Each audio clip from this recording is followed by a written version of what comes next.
Okay, guys, I want to talk about multi-app strategy real quick, and strategy with DoorDash. So, a couple things. Many of you don't like pay by time, and I understand why, because you can't really see what the payout is. But if you have a pretty good high pay by time, like I do here in Tooele, I use that strategically. It's $15 an hour, okay? So that always seems to help me out, and I actually make more money when I use it. So it's kind of an interesting phenomenon. Now, if you're in Salt Lake City, on the other hand, you probably make it about $10 an hour based on the market that I saw over there. I would not use pay by time in Salt Lake, just no way.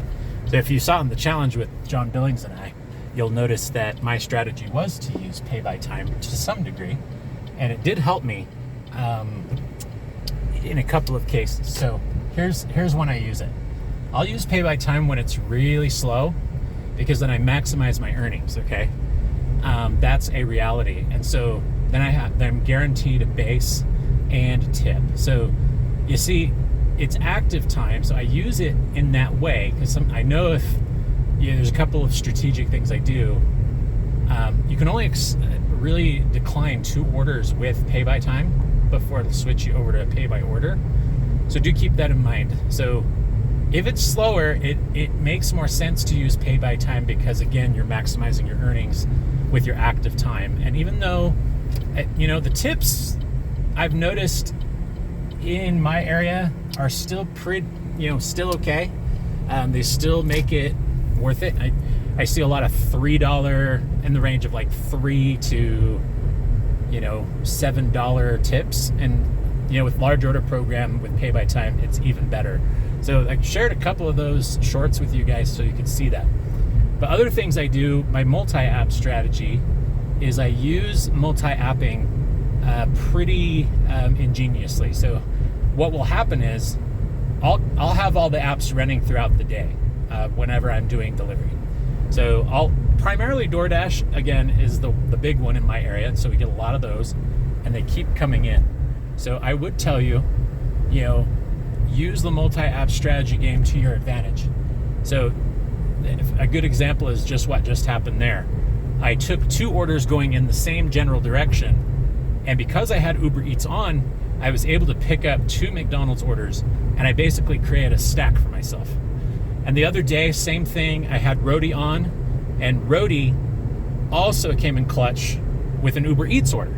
So you see, when you play that game in the smart way, you're going to make more money that way. As just a tip I'll give you. Make sure you know which apps are available in your area and get on all of them, okay? That's a big deal. So if you're trying to maximize, that's my advice. Works for me. Every market's different though, okay? So just keep in mind, what works for me may not work for you. So you gotta play the game smart. When there's more orders, I'm gonna be more selective. I'm gonna be on pay by order during the big times. Like, I'm probably gonna turn it on right around 11 and keep it on until about 2. And then I'll turn it off during the slow hours and maximize my earnings during the off-peak time. So that's how I use it, and it works really well for me.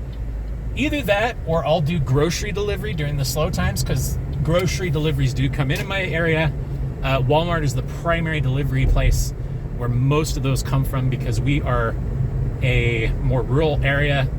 And the other thing that's advantageous about my area is I know a lot of the people in my hometown.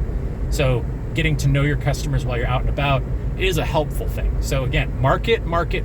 It's going to depend on market. Any tips? Do not take advice.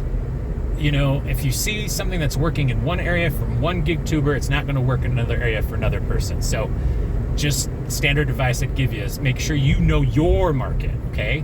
That's a smart tip. So that's it for today. Just a quick tip. I know that's a 4-minute segment, but I wanted you to see it. We'll be back with you soon.